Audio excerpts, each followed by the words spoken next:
Welcome back to a street filled with trash coupons, monopoly paper, leper currency, fiat. This is soon coming to perhaps a neighborhood or a street near you. Welcome to America, the debasement, the devaluation, and the death of the US dollar. It's imminent. This is what inflation, hyperinflation leads to. Mismanagement of economies. It's been done time and time again. We can't even maintain a copper standard. Yes, that was said by the wise Ron Paul. He stated that America cannot even maintain a copper standard. It's almost like a humorous way of looking at saying we can't maintain a gold standard. We can't maintain a silver standard. Now we can't maintain a copper standard. That's why they want to get rid of the penny. They did get rid of the copper penny. And now they want to get rid of the zinc penny, and we've reported on this and talked about it. The zinc penny, the ones made after 1982, are coming up pretty close to almost being worth their face value. I think they are 77% of the way there. They're worth 0.77 cents, if I'm not mistaken, when I checked the numbers today. But today's story is a little bit different. This is talking about the 10-year high on copper today. Copper skyrocketed, it's doing very well. And now when you look at those pre-82 pennies that many of you may have been stacking all of these years, as I've made videos titled Gresham's Law and Hoarding Pennies and Nickels. I'll do a complete video soon on both, but today's video is focusing just on the penny, the smallest unit of account, that small, tiny, humble little token put out by the United States Mint for many years. Well, the ones made all prior and up till 1982, as you know, were 95% copper.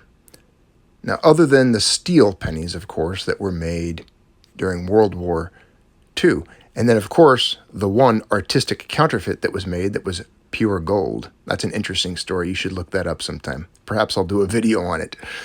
But no, I'm talking about the pre-82s.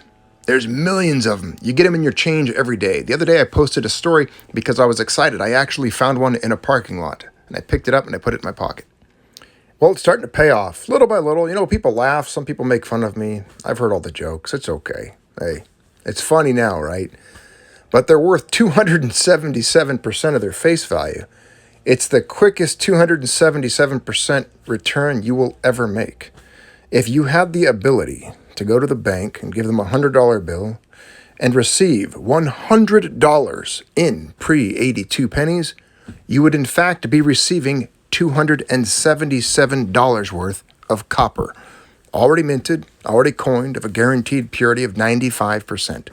There's no reason to melt them down. There's no reason to do anything. They're essentially little tiny bullion pieces of a particular weight in grams of 95% pure copper. And the formulas don't lie. The math doesn't lie. Copper is a commodity, and it's a valuable metal, and it's been utilized in coinage for years, epochs, for a long, long time. And we make wiring, pipes, and has industrial applications. It'll always be valuable. I mean, if I tasked you with going out right now to mine 1 pound of 95% pure copper from the earth, would you be able to do it? How hard would it be? What kind of work would it take? What would you need? How would you refine it? Consider that every time you hold in the palm of your hand a humble, small, measured in grams, little copper penny. Keep hoarding them. Watch my old video on this topic. I've talked about it before. Gresham's Law of Economics. These are being hoarded out of circulation because their intrinsic value surpasses that of their numismatic value. And it will continue to go in that direction for the foreseeable future.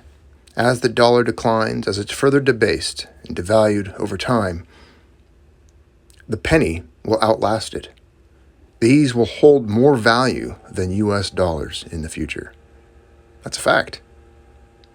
These are the mercury dime of our time. There was a time in the 1960s when people hoarded mercury dimes, and they looked silly. It was peculiar. It was odd to most. Well, that's the penny now. You're living in that time. In the future, people will look back and ask, what was it like to live when copper pennies were circulating freely and you had the ability to grab them out of give a penny, take a penny jars? Did you keep them? What did you do with them? Why didn't you fill jars with them? Well, here you are now, I'm telling you. You're on the Junius Maltby channel, the extemporaneous ramblings of a madman. And if this is mad, then yeah, I'm mad, I'm crazy, I'm a lunatic. Keep stacking, friends, whether it's gold and silver. I'll see you on the silver raid coming up Friday, or copper pennies. When I read the news about copper today, skyrocketing again in the all-time highs or the 10-year highs prices, it made me just want to go out and buy like a 1 pound or a 2 pound or even a 10-pound copper ingot, just for the fun of it, just to have a big chunky bar of copper. For now, I'll settle for the pennies. Go out, find yourself some copper pennies, my friends, and remember, you're participating in Gresham's law of economics. It's fascinating, it's brilliant, it's wonderful. Keep stacking and hoard these suckers for me. Thanks. Have a good night, all of you.